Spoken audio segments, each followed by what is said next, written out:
Madame, monsieur, bonsoir, nous sommes le mardi 30 octobre 2018. Bonne fête aux bienvenus et alors bienvenue pour cette nouvelle édition.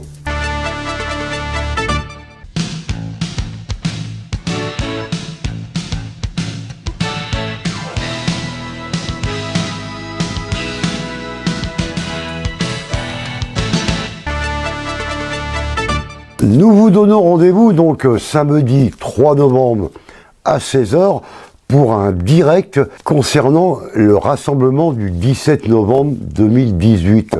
Comme vous le savez tous, l'essence est trop chère, on est taxé, on est surtaxé, on est retaxé.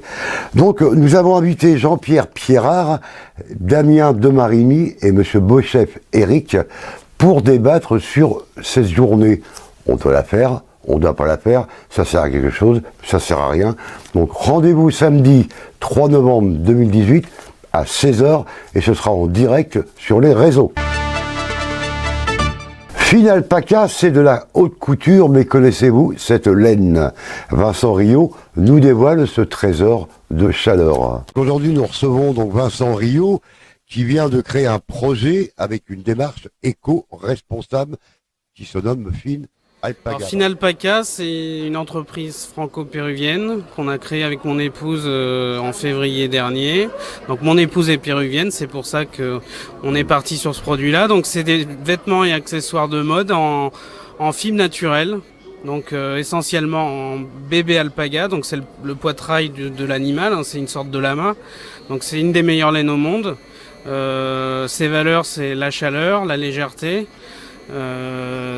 Voilà, donc on a aussi des produits à base de bambou, à base de fibres de bambou, des produits à base de soie, hein, on a des produits avec 20% de soie qui nous permettent de proposer des produits en fibre naturelle aux clients de la foire de Montluçon. C'est tout l'avantage de l'alpaga, c'est que c'est une laine qui est très fine.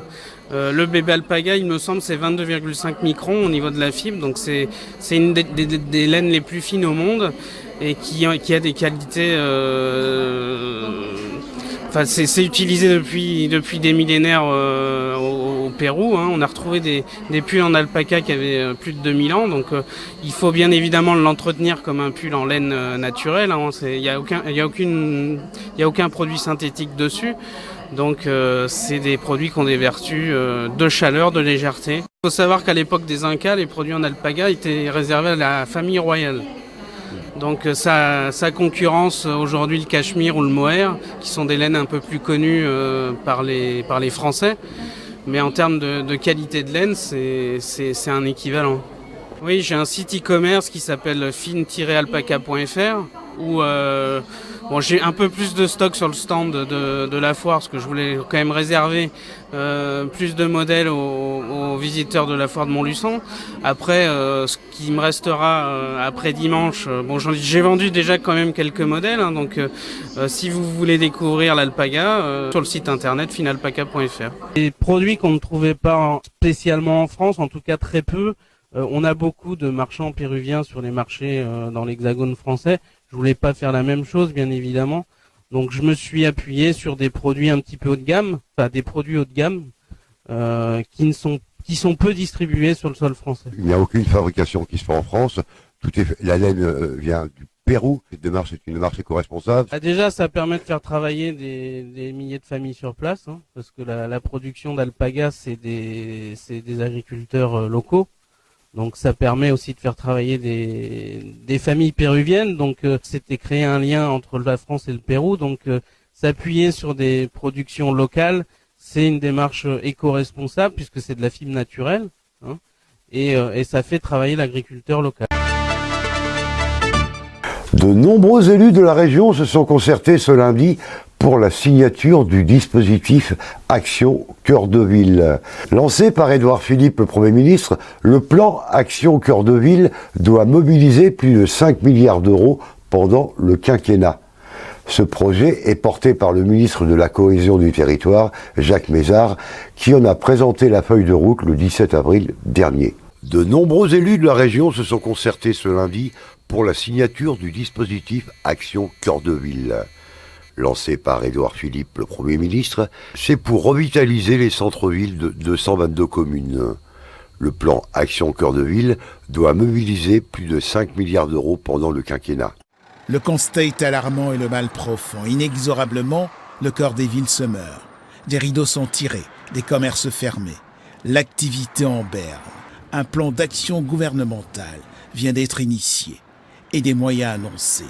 Plus de 5 milliards d'euros en 5 ans. Le programme national Cœur de Ville que j'ai l'honneur de diriger auprès du ministre de la Cohésion des Territoires, Jacques Mézard, est un plan partenarial de 5 milliards d'euros d'ici 2022 visant à favoriser la revitalisation des centres-villes de villes moyennes, comme celui de Montluçon.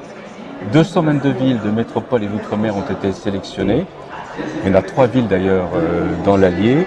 Et le programme est en phase de démarrage, puisque pendant des décennies, on n'a pas été, à mon avis, assez vigilant sur le fait que de l'importance de nos villes moyennes, de nos centres-villes, de ces villes moyennes, qui jouent un rôle d'attractivité irremplaçable pour l'ensemble du territoire. Et Montluçon, qui est au carrefour de nœuds de communication extrêmement importants, est un bel exemple, avec son agglomération, d'une attractivité territoriale irremplaçable. Et le constat qui a été fait au niveau national, et j'élargis le propos, c'était que à côté de métropoles dont on a besoin, à côté d'une capitale mondiale dont on a besoin, à côté de territoires ruraux qui ont leur propre logique de développement, notre pays, le maillage de notre pays repose sur ces villes moyennes, petites et moyennes villes, et qu'elles sont un instrument majeur de cohésion sociale dans notre pays. Et c'est donc le programme vise à redonner de l'élan à ces centres-villes qui, pour certains d'entre eux, souffrent parce que on voit qu'il y a moins de commerce, qu'il y a moins d'habitants, qu'il y a souvent aussi des phénomènes de paupérisation des habitants du centre-ville et qu'on a aussi en parallèle parfois des stratégies de développement territorial qui ont privilégié à l'excès l'ultra-périphérie en modèle économique, écologique et social qui est aujourd'hui insoutenable. Donc comment remettre de la vie, de l'activité, de l'attractivité dans nos cœurs de ville, des villes moyennes, pour l'ensemble des habitants. 5 axes d'activité sont projetés. Réhabilitation et restructuration de l'habitat en centre-ville, développement économique et commercial, accessibilité et mobilité des connexions, mise en valeur de l'espace public et du patrimoine, développement de l'accès aux équipements et aux services publics. Une batterie de mesures censée à terme favoriser la revitalisation du cœur de ville. Voilà en tout cas l'objectif du programme et voilà en tout cas, moi je suis en charge auprès du ministre d'animer un dispositif de soutien aux collectivités locales. Alors concrètement, qu'est-ce que ça pourrait apporter pour la ville de Montluçon? Ça apporte des financements d'abord. Au niveau national, c'est une enveloppe de 5 milliards qui a été fléchée pour les villes moyennes, donc c'est pas 5 milliards divisé par 222, mais c'est en fonction des projets et les partenaires, c'est la Caisse des dépôts et consignations, Banque des territoires, c'est Action Logement, c'est l'Agence nationale d'amélioration de l'habitat et en association avec l'ANRU, puisque Montluçon par exemple est une ville où, y compris dans son cœur de ville, il y a des opérations très importantes de rénovation urbaine. Et l'ensemble de ces partenaires, État, Caisse des dépôts, Action Logement, ANA, il y a une sorte de pacte d'associés de 5 milliards pour venir conforter les projets, de rénovation d'habitats anciens, de rénovation de patrimoine, d'aménagement de places ou de cadres de vie. Par exemple, à Montluçon, il y a un projet tout à fait extraordinaire de reconquête des berges du Cher et faire en sorte que les deux centres-villes, qui sont des deux côtés, je dirais, de la rivière, puissent être se rapprochent et non pas un élément de distanciation.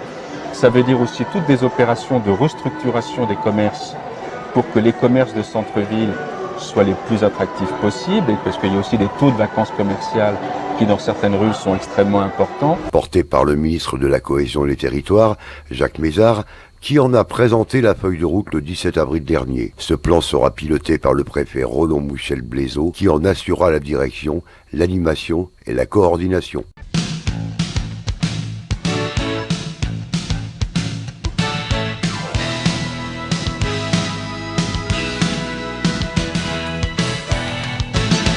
Chez Domitis, que l'on a pu découvrir donc mardi dans le journal. Ça va Joël? Impeccable d'homme. Oh, t'es sérieux aujourd'hui? Oh, tu me plais pas là. C'est que non, mais je souffre. Ah. Et je cherche ma dernière demeure. Ah, Domitis. Ah bah, il n'y a que. Ah oui, puis en plus, t'as vu On la est bien belle... accueillis. Bien accueillis. Et t'as vu Karine un peu? Ah bah. Mais elle est un peu jeune pour moi. Hein. Là, je suis obligé de sous-traiter. Ouais, mais là... Mais moi, je suis visité Domitis, j'ai mangé chez Domitis, comme ça. Ah bah. Mais tout est bien chez Domitis. Ouais. Alors, là j'ai parlé de prise de sang, donc tu nous racontes un petit peu l'histoire, je me rappelle plus. Ma dernière prise de sang était bonne et avec mon adresse. Il n'y a que ça qui était bon. Ah bah ça.